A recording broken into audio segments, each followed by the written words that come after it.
পরমপ্রমা ঠাকুরের জীবদ্দশায় অনেক মনীষী, ছোট বড় ব্যক্তিত্বের বহু মানুষ শ্রী ঠাকুরের সান্নিধ্যে এসেছেন। তারা শ্রী ঠাকুরের প্রতি আকৃষ্ট হয়ে তার সেই শিষ্য পদ গ্রহণ করেন। অনেকে আবার ভালো মন্দ জানতে, কোনো বিষয়ে বুঝতে শ্রী ঠাকুরের সংস্পর্শে আসছেন। আজ তেমনই একটি গুরুত্বপূর্ণ প্রসঙ্গ আপনাদের সামনে তুলে ধরার চেষ্টা করব। সর্বপ্রথমে পরমপ্রমা ঠাকুরের চরণে আমার শতকোটি প্রণাম। প্রণাম জানাই তার লীলা সঙ্গিনী পরমাত্মা জগৎজননী বড় মায়ের শ্রী চরণে। প্রণাম জানাই পিতৃদেব বরদাদার চরণে। প্রণাম জানাই পূজ্যপাদ আচার্য দেবের চরণে। সৎসঙ্গ জীবনধারা চ্যানেলের পক্ষ থেকে সমস্ত দর্শককে জানাই আমার আন্তরিক প্রীতি শুভেচ্ছা। আমার ইষ্টপ্রাণ দাদা ও ভক্তিমতী মা প্রত্যেককে জানাই আমার আনন্দিত জয়গুরু। আশা করি আপনারা সবাই ভালো আছেন। আজ খুব সুন্দর একটি প্রসঙ্গ আলোকপাত করছি আপনাদের সামনে। আমরা সবাই চিনি নেতাজি সুভাষচন্দ্র বসু, মহাত্মা গান্ধী, দেশবন্ধু চিত্তরঞ্জন দাস, সাহিত্যিক শরৎচন্দ্র চট্টোপাধ্যায়, কবি হেমচন্দ্র প্রমুখ ব্যক্তিবর্গ ছাড়াও বহু মনীষী ও ছোট বড় অনেক ব্যক্তিত্ব শ্রী ঠাকুরের সংস্পর্শে এসেছিলেন। নেতাজি সুভাষচন্দ্রের পিতা জানকীনাথ বসু, মাতা প্রভাবতী দেবী ছিলেন শ্রী ঠাকুর অনুকূলচন্দ্রের পরম ভক্ত। 1923 সালে সেই পুরী ধামে অবস্থিত জানকীনাথ বসুর হরনাথ লজে শ্রী ঠাকুর পরিবার ও ভক্ত দলবল প্রায় 1.5 মাস অবস্থান করেছিলেন। সেই অবস্থান করাকালীন কীর্তনের দলবল নিয়ে শ্রী ঠাকুর নগর পরিক্রমায় বেরোতেন। নগরবাসী শ্রী ঠাকুরের এই কীর্তনে মুখরিত হন এবং তাদের মনে করিয়ে দেয় সেই শ্রী চৈতন্যদেবের কীর্তনের মাহাত্ম্যের কথা। উৎকলবাসী খুব কম সময়ে শ্রী ঠাকুরকে নিবিড় প্রেমে বাবদ্ধ করে ফেলেছিলেন। জানকীনাথ বসু ও প্রভাবতী দেবী অত্যন্ত কৃতার্থ হয়েছিলেন। তারা খুব সন্তোষ প্রকাশ করেছিলেন ঠাকুরের এই অবস্থানে।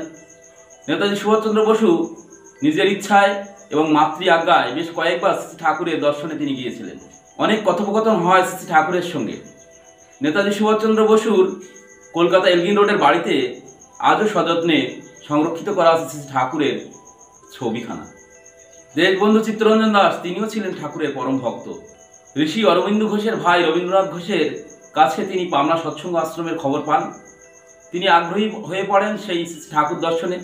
অবশেষে 1924 সালে কলকাতা মানিকতলাতে শ্রী ঠাকুরের সঙ্গে তার সাক্ষাৎ হয়।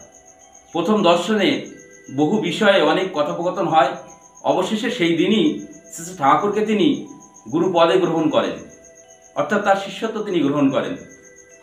বহুবার তিনি ঠাকুরের সংস্পর্শে এসেছেন। 1925 সালে তিনি পাবনা আশ্রমে বেশ কিছুদিন ঠাকুরের সান্নিধ্যে কাটিয়ে গিয়েছিলেন। মহাত্মা গান্ধী, সেই মহান ব্যক্তিত্ব, প্রত্যেকটা ভারতবাসী আমরা গর্ব অনুভব করি এই মহান ব্যক্তিত্বের নাম করলে। সেই মহাত্মা গান্ধী শ্রী ঠাকুরের সংস্পর্শে এসেছিলেন। দেশবন্ধু চিত্তরঞ্জন দাসের অনুপ্রেরণায়, তার সবিনয় অনুরোধে 1925 সালে মহাত্মা গান্ধী আসেন পাবনা আশ্রমে শ্রী ঠাকুর দর্শনে। প্রথম দর্শনে তিনি অত্যন্ত খুশি হন। বিশেষভাবে আশ্রমের কুটির শিল্প দেখে তিনি খুব আনন্দ প্রকাশ করেন।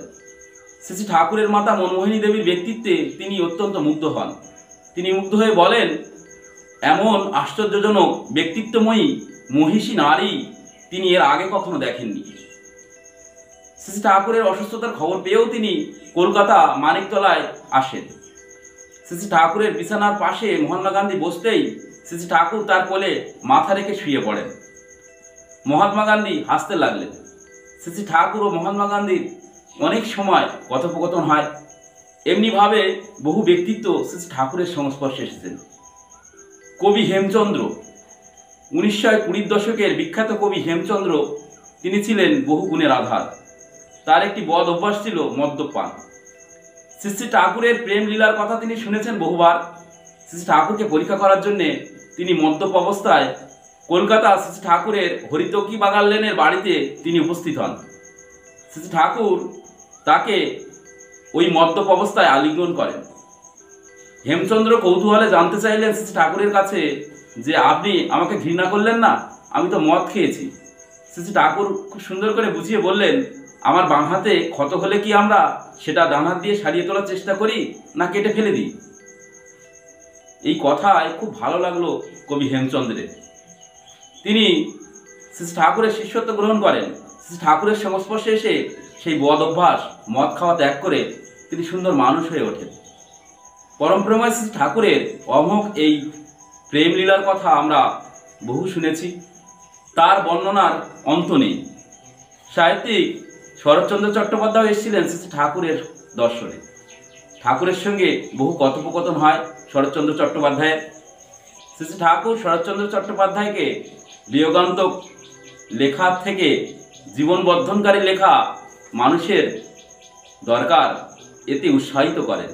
শ্রী ঠাকুরের সংস্পর্শে বহু মানুষ, বহু ভক্ত, ছোট বড় বহু ব্যক্তিত্বের মানুষ তার সংস্পর্শে এসেছিলেন, তাকে ভালোবেসেছিলেন। আমরা হয়তো সেটা জানি না। আমরাও জানার চেষ্টা করলে বুঝতে পারবো তার মধ্যে এমন শক্তি ছিল, তার মধ্যে এমন ক্ষমতা ছিল যে তার প্রতি মহান মহান ব্যক্তিত্ব আকৃষ্ট হয়েছিলেন এবং তাকে ভালোবেসেও ছিলেন।